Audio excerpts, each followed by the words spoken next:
Episode की शुरुआत में हम लोग को एक स्कूल का सीन दिखाया जाता है, जहाँ पर हम लोग को एक क्लासरूम भी दिखाई जाती है और वहाँ पर जितने बच्चे होते हैं वो आपस में बात कर रहे होते हैं। पर तभी वहाँ पर टीचर आ जाती है, जिसकी वजह से सही बच्चे अब चुपचाप अपनी सीट पर जाकर बैठ जाते हैं और अब टीचर क्लास को पढ़ाना शुरू करती है। पर तभी अचानक से उस क्लास के अंदर एक धमाका हो जाता है। तभी हमारी मेन कैरेक्टर को दिखाया जाता है, जिसका सर अब किसी चीज से टकराता है और अब वो उस जगह से बाहर आती है। वह सोचने लगती है कि वो तो क्लास में बैठी थी, पर वो अब यहाँ पर कहाँ आ गई है। वो अब जैसे बाहर आती है, हम लोग अब दिखाया जाता है कि वो तो एक स्पाइडर में बदल चुकी है और अब उसके चारों तरफ और भी काफी सारे स्पाइडर्स के अंडे होते हैं जो कि टूटने लगते हैं और अब उनमें से स्पाइडर्स के बच्चे बाहर आ रहे होते हैं। ये सब कुछ देखने के बाद वो स्पाइडर काफी ज्यादा ही डर जाती है और अब उसे रियलाइज हो जाता है कि वो रियनकार्नेट होकर एक स्पाइडर में बदल गई है। वह पूरी तरह से पागल हो जाती है और कहती है कि अगर मुझे रियनकार्नेट होना ही था तो मुझे स्पाइडर ही क्यों बनाया। पर अब वो अपने आप को शांत करती है और कहती है कि अब पछताने से क्या ही होगा, अब मुझे इसे ही एक्सेप्ट करना होगा। वो अब इस चीज को एक्सेप्ट कर लेती है और अब वो देखती है कि वहाँ पर सभी लोग अब खाना खाने लगे हैं, जो देखकर वो स्पाइडर भी वहाँ पर जाने लगती है। पर अब वो देखती है कि वो जो स्पाइडर्स होते हैं वो तो बाकी स्पाइडर्स को खा रहे होते हैं, जो देखकर वो काफी डर जाती है और वो कहने लगती है कि क्या यहाँ पर और कुछ खाने के लिए नहीं है क्या, हमें एक दूसरे को ही खाना होगा क्या। वो अब कहने लगती है कि मैं ऐसी खतरनाक जगह पर नहीं रहूंगी। ऐसा बोलने के बाद वो वहाँ से जाने लगती है। पर तभी अचानक से वहाँ पर एक काफी बड़ी स्पाइडर आ जाती है, जिसे देखकर वो स्पाइडर कहती है कि क्या ये हमारे फादर है। तभी हम देखते हैं कि वो बड़ा सा स्पाइडर अब उन्हीं के ऊपर ही हमला कर देता है। इसी तरीके से वो जो स्पाइडर होता है वो दूसरे स्पाइडर्स को खाने लगता है, जो देखकर हमारी मेन कैरेक्टर तो छुप ही जाती है और अब वो डिसाइड कर लेती है कि उसे वहाँ से भागना होगा। वो अब काफी तेज से दौड़ते हैं वहाँ से बाहर आ जाती है। इतनी दूर आने के बाद वह सोचने लगती है कि आखिर मैं मरी कैसे। लास्ट चीज जो मुझे याद है वो ये है कि मैं क्लास में बैठी थी, तो मैं मरी कैसे। क्या कोई टेररिस्ट अटैक हो गया या फिर कोई नेचुरल डिजास्टर हो गया, पता नहीं। ये चीज तो एक मिस्ट्री है। शायद से एक्चुअली मैं मरी ही ना हूँ। हो सकता है कि मेरी बॉडी को एक स्पाइडर ने पोजेस कर लिया हो। मुझे बस इतना लगता है कि स्पाइडर के पास बस मेरी मेमोरीज है, मुझे नहीं पता है। चलो मैं इन सब चीजों को साइड में करती हूँ और इग्नोर करती हूँ। अभी के लिए मुझे काफी कुछ जानना है, क्योंकि अगर इन्फॉर्मेशन नहीं होगी तो मैं यहाँ पर मारी जा सकती हूँ। काश इस जगह कोई गेम होती, मुझे अप्रेजल स्किल भी मिल जाती है जिससे मुझे इन्फॉर्मेशन मिलती है। वो जैसे बात बोलती है उसे एक आवाज कहती है कि तुम्हारे पास 100 स्किल्स पॉइंट है, जिसका यूज करके तुम अप्रेजल स्किल को एक्वायर कर सकती हो। ये सुनने के बाद वो स्पाइडर अब काफी ज्यादा एक्साइटेड हो जाती है और कहती है कि लगता है कि ये तो सही में एक दूसरी दुनिया है। वो अब उस अप्रेजल को एक्वायर कर लेती है और कहती है कि जो अप्रेजल होता है वो काफी काम की चीज होती है। ये एक चीट स्किल की तरह होती है, जो कि मैंने इससे कई एनीमे में भी देखी है। ऐसा बोलकर वो अब एक पत्थर को उठा लेती है और कहती है कि दिखने में तो ये एक नॉर्मल पत्थर लग रहा है, पर अगर मैं इसके ऊपर अपनी अप्रेजल का यूज करूंगी तो एक सरप्राइज होएगा। पर तभी हम लोग देखते हैं कि कुछ भी नहीं होता है। वो जो अप्रेजल होती है वो बस कहती है कि ये एक पत्थर है। ये देखकर वो स्पाइडर थोड़ी सी डिसअपॉइंट हो जाती है और कहती है कि मुझे ये दिखाओ कि तुम क्या कर सकती हो। इसलिए अब वो एक दीवार के ऊपर भी टच करती है और अब अप्रेजल उसे कहती है कि ये तो बस एक दीवार है। वो स्पाइडर अब डिसअपॉइंट हो जाती है और कहती है कि आखिर मैंने इस स्किल को लिया ही क्यों, ये तो बिल्कुल भी काम की नहीं है। वह वापस से अपने आप को शांत करती है और कहती है कि शायद से जो मेरी अप्रेजल स्किल है वो लेवल 1 की है, इसलिए मुझे ज्यादा इन्फॉर्मेशन नहीं मिल रही है। जिसके बाद वो अपने आप के ऊपर ही अप्रेजल यूज करती है और उसे पता चलता है कि उसके पास तो कोई नाम नहीं है, वो बस एक स्पाइडर है। जो देखकर वो कहने लगती है कि शायद से जब मेरा लेवल अप होगा तभी मुझे एक नाम मिलेगा। पर वो कहने लगती है कि मुझे नहीं पता कि आखिर लेवल अप कैसे किया जाता है, क्योंकि ये लेवल अप वाली चीजें और स्किल्स वाली चीजें तो गेम में ही होती है। वैसे देखा जाए तो ये काफी कमाल की चीजें हैं, क्योंकि पास्ट लाइफ में मैं एक गेमर ही हुआ करती थी।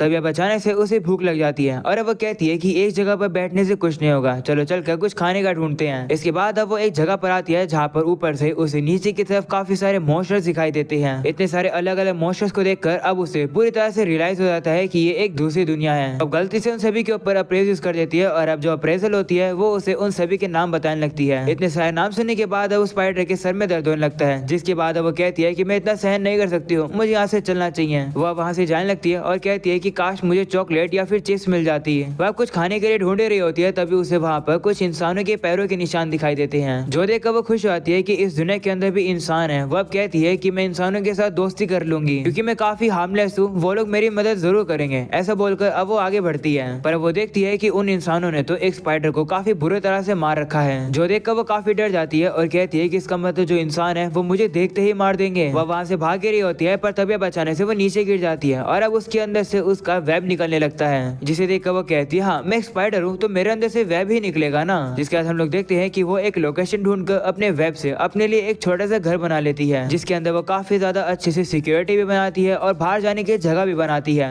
वो अब कह रही होती है कि जब तक जो शिकार है वो मेरे वेब में नहीं फंस जाते तब तक मैं अपनी शर्ट इन लाइफ यहीं पर एंजॉय करूंगी। मेरे पिछले लाइफ में भी मैं काफी लोनली थी और स्कूल को अटेंड कर लेती थी, पर मैं ज्यादा बाहर नहीं जाती थी, मैं हमेशा गेम ही खेला करती थी। तो शायद से इस तरीके से स्पाइडर की जिंदगी इतनी बुरी भी नहीं है। तभी अब अचानक से उसकी एनर्जी पूरी तरह से खत्म हो जाती है, जिसकी वजह से वो बेहोश होकर नीचे भी गिर जाती है। और क्योंकि उसने अपने लिए घर बनाया है उसकी वजह से वो और ज्यादा थक चुकी है। वो अब कहने लगती है कि इसी तरीके से मैं भूखी मर जाऊंगी क्योंकि यहाँ पर कुछ खाने का है ही नहीं। इस समय पर मेरा जो सिबलिंग है वही मेरे काम आएगा क्योंकि इसी को मैं इमरजेंसी के तौर पर लेकर आई हूँ। मेरे पास कोई चॉइस नहीं है। ऐसा बोलने के बाद वो अपने भाई को ही खाने लगती है, पर उसे वो खा नहीं पाती है क्योंकि अब उसका टेस्ट काफी ज्यादा बुरा होता है। उसे अब उल्टी भी करनी पड़ जाती है। वो काफी ज्यादा कोशिश भी करती है पर वो उसे नहीं खा पा रही होती है, इसलिए वो वापस से अपने घर में आ जाती है। तभी वही आवाज अब उसे कहती है कि कंडीशंस पूरी हुई, तुम्हें कीन ईटर का टाइटल मिल गया है। इस इफेक्ट की वजह से तुम्हें स्किल टैबू और हेरेटिक मैजिक भी मिल गया है। ये देखकर वो काफी खुश होती है कि बिना पॉइंट्स को स्पेंड करे वो स्किल्स को पा सकती है। वो सोचने लगती है कि उसे जो हेरेटिक मैजिक मिला है उसको यूज करने के लिए क्या उसे कोई इनकांटेशन की जरूरत लगेगी। वो अब उसे यूज करने का ट्राई करती है पर वो उसे यूज ही नहीं कर पाती है क्योंकि उसे पता ही नहीं है कि आखिर स्किल को यूज कैसे किया जाता है। वह सोचती है कि शायद से जो उसकी सिबलिंग्स है उनके पास भी ये टाइटल्स होगा क्योंकि कंडीशन वाले टाइटल को पाना काफी ज्यादा इजी है। वह सोचती है कि अगर टाइटल के साथ स्किल आती है तो ये काफी कमाल की है, इसलिए वो अब डांस करती है और कहती है कि क्या डांस करने से मुझे डांस की स्किल मिल जाएगी। वो अब डांस कर ही रही होती है पर तभी अचानक से उसके वेब में कोई चीज फंस जाती है। तो वो भी अब वहाँ पर जाती है और वो देखती है कि वहाँ पर तो उसके वेब के अंदर एक मेंढक फंस गया है। स्पाइडर अब कहने लगती है कि मेरे ख्याल से मैंने सुना है कि जो फ्रॉग होते हैं उनका टेस्ट चिकन की तरह होता है, तो शायद से मैं इसे खा सकती हूँ। पर तभी अचानक से वो फ्रॉग अपने मुंह से एक लिक्विड जैसी चीज सीधा उसके मुंह पर फेंक देता है और वो लिक्विड सीधा उसकी आंखों में जाता है, जिसकी वजह से अब उसकी आंखों में दर्द भी होने लग जाता है और उसकी आंखें जल भी रही होती है। जो देखकर वो स्पाइडर समझ जाती है कि इस फ्रॉग ने अभी अभी उसके ऊपर पॉइजन फेंका है, जिसकी वजह से वो अब एक साइड से देख भी नहीं पा रही है। तभी अब फ्रॉग उसके ऊपर और भी काफी सारे पॉइजन को फेंकने लगता है, जो देखकर अब उस स्पाइडर को वहां से भागना पड़ता है। पर तभी अब आवाज अब उसे कहती है कि स्किल पूरी हुई, तुमने अब एसिड रेजिस्टेंस स्किल को पा लिया है। जैसे उस स्पाइडर को ये स्किल मिलती है उसको जो जलन हो रही होती है, दर्द हो रहा होता है, वो पूरी तरह से गायब हो जाता है। वो अब कहने लगती है कि क्या इस तरीके से भी स्किल को पाया जा सकता है, तो आखिर मैंने अपने पॉइंट्स को अप्रेजल पर ही वेस्ट क्यों ही किया।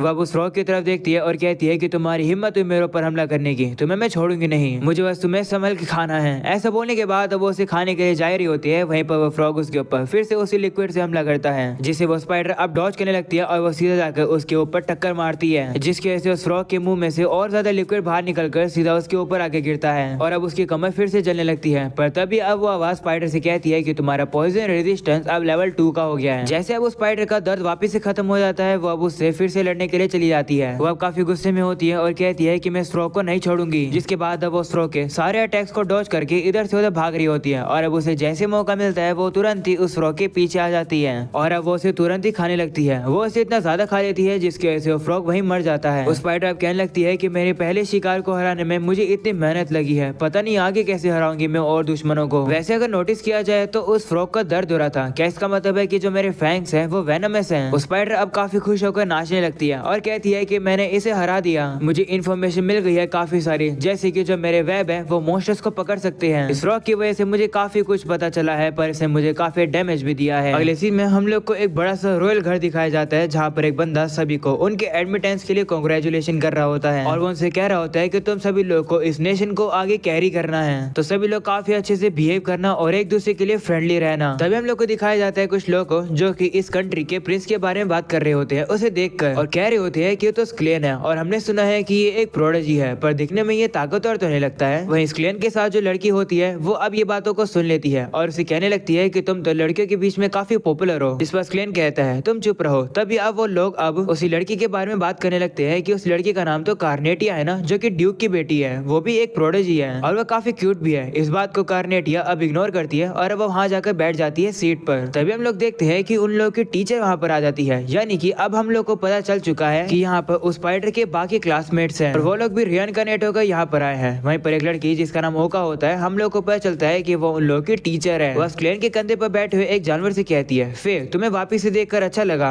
हम लोग को अब ये पता चलता है कि वो सभी लोग अब यहाँ पर स्टूडेंट हैं। उनकी टीचर अब कहने लगती है कि मैं काफी ज्यादा एक्साइटेड हूँ क्योंकि मैं फिर से यंग हो गई हूँ। उसकी बातें सुनकर एक लड़की वहाँ पर आ जाती है, जिसे देखकर ओका कहती है क्या हुआ, तुम मुझे ऐसे क्यों देख रही हो? वो देखकर स्क्लेन अब उस लड़की को साइड करता है और कहता है सू तुम ये क्या कर रही हो? स्क्लेन अब ओका को बताता है कि माफ करना, ये मेरी छोटी बहन सू है। ये सुनकर सू अब स्क्लेन से पूछती है कि आखिर ये लड़की कौन है जो कि इतनी डरावनी सी है? तो कार्नेटिया उसे बताती है कि इसका नाम फिलिमोस है और ये एक एल्फ है और ये हमारे साथ स्कूल में ही पढ़ेगी। स्क्लेन और मैं इससे पहले भी मिल चुके हैं, दिखने में ये यंग है, पर क्योंकि ये एक एल्फ है इसकी जो एज है वो धीरे धीरे ग्रो करती है, असलियत में ये हमारी उम्र की है। ये सुनकर फिलिमोस अब उससे कहने लगती है तुमसे मिलकर अच्छा लगा सू। तो सू भी कहती हाँ, और वो कहने कहने लगती है कि क्या इस तरीके की छोटी बहन मेरे भाई पसंद करता है। तो स्क्लेन कहते हैं नहीं, ऐसा कुछ भी नहीं है। इसके बाद अब फिलिमोस सू से कहती है कि क्या मैं इन दोनों को थोड़ी देर के लिए लेकर जा सकती हूँ। तो वो भी मान जाती है और अब वो उन लोगों को कुछ लोगों से मिलाने के लिए ले आती है। वो लोग भी अब फिलिमोस को पहचान जाते हैं और कहते हैं कि तुम अभी भी छोटी हो। हम लोग को ये पता चल जाता है कि ये लोग भी हमारे स्पाइडर के क्लासमेट्स हैं जो कि रिइनकार्नेट हुए हैं। तभी फिलिमोस अब उन लोगों से कहती है कि तुम लोगों को देखकर अच्छा लगा, नात्सुमे और हासाबे। तभी नात्सुमे अब स्क्लेन की तरफ देखकर कहता है और कहता है कि ये तो प्रिंस है इस जगह का। तो फिलिमोस उनसे कहती है हाँ, मैं तुम लोग को इन सभी का इंट्रोडक्शन देती हूँ। वह स्क्लेन और कार्नेटिया से कहती है कि ये दोनों अगले फ्यूचर किंग और फ्यूचर सेंट हैं। ये रेंजेंट एम्पायर के क्राउन प्रिंस हैं और होली किंगडम ऑफ फेलियोस के ये वीआईपी हैं। इसके बाद अब फिलिमोस उन दोनों को स्क्लेन और कार्नेटिया से मिलवाती है। तो नात्सुमे कहते हैं कि लेकिन असलियत में ये कौन है, हमारी क्लास में इनका क्या नाम था। सो स्क्लेन कहते हैं कि मैं शुनसुके यामाडा हूँ। वहीं कार्नेटिया कहती है कि मैं कानाटा ओशिमा हूँ और मैं रिइनकार्नेट होकर एक लड़की बन गई हूँ। ये सुनकर नात्सुमे अब उसका मजाक उड़ाने लगता है और कहता है कि देखो तुम कितनी क्यूट बन गए हो। इस पर कार्नेटिया कहती है कि मजाक उड़ाना बंद करो, मुझे भी काफी दिक्कत हुई थी अपने आप को ये देखकर। नात्सुमे को इतना हंसता हुआ देखकर फिर अब उसे कहने लगते हैं कि इतना हंसना बंद करो। वो सुनकर नात्सुमे हैरान हो जाता है और कहता है कि क्या तुम भी रिइनकार्नेटेड हुई हो। तो वो कहती है हाँ, मैं मिरिया शिनोहारा हूँ। ये सुनने के बाद अब नात्सुमे काफी ज्यादा हंसने लगता है और कहता है कि तुम अब एक अलग ही स्पीसीज बन चुकी हो, ना ही तुम लड़का हो और ना ही तुम लड़की हो। तुम्हें देखकर लगता है कि हम सभी लोगों में से कोई मॉन्स्टर में भी रिइनकार्नेट हो सकता है। वह फिलिमोस से कहते हैं कि क्या कोई और भी मॉन्स्टर में बदला है। जिस पर वो कहती है कि यहाँ पर 11 लोग हैं जिन्हें मैं देखने वाली हूँ और उनमें से कोई भी और मॉन्स्टर नहीं बना है। वह नात्सुमे अब फिर से कहने लगता है कि इतना दुखी मत हो, तुम जैसे कोई और भी मॉन्स्टर बना होगा। जिसके बाद हम लोग देखते हैं कि वो लोग अब खाना खाने लगते हैं और साथ में बातें भी करने लगते हैं। दूसरी तरफ तो हम लोग को हमारे स्पाइडर को दिखाया जाता है जिसे ना चाहते हुए भी उस फ्रॉग को खाना पड़ रहा है। उस फ्रॉग का टेस्ट काफी ज्यादा बेकार होता है पर फिर भी उसे अगर सर्वाइव करना है तो उसे उस फ्रॉग को खाना ही होगा।